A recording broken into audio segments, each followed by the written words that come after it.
Macau is rich and it's only getting richer, with the International Monetary Fund tipping it to surpass Qatar as the wealthiest place on earth by 2020. So how did it get so rich? One word: gambling. Macau is located off the southern coast of China, about 40 miles from Hong Kong, and its gaming history can be traced back all the way to the 16th century. Macau is a former Portuguese colony, and when its role as a trading port began to fall behind Hong Kong, the Portuguese government decided to legalize gambling in 1847 to give it an edge. It remained under Portuguese control until 1999, when it was formally handed over back to China. And while it's technically part of China, it's known as a special administrative region, which means it has its own rules and economic freedoms. Casinos and pool betting are illegal throughout China, but not Macau, which is why it's become a hotspot for China's high rollers.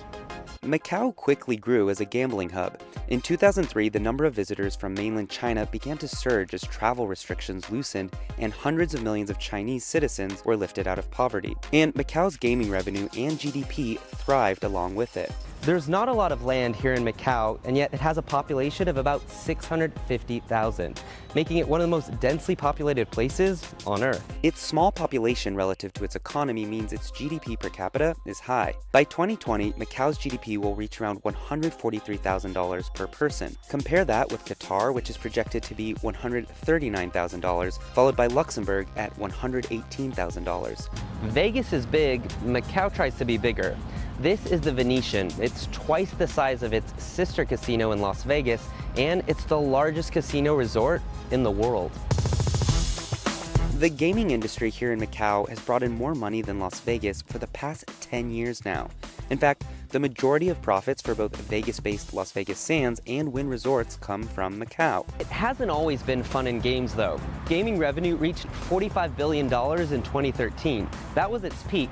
Then, Beijing began cracking down on corruption. That crackdown meant less money would flow through its gambling capital. Casinos here experienced more than 2 years of gross gaming revenue declines. The industry began to pick up at the end of 2016, and in 2017, it increased its gaming revenue for the first time since its peak. China's slowing growth and uncertainty around the US-China trade war has also placed some question marks around Macau's rebound. Critics also point to the wealthy area's rising income inequality and poverty. The government says just 2.3% of its population is living in poverty, but other reports estimate it's about 10%. Now Macau is hoping to diversify its revenues beyond gaming by taking after Vegas and upping its entertainment offerings. Non-gaming in Macau accounts for just 12% of its total revenue.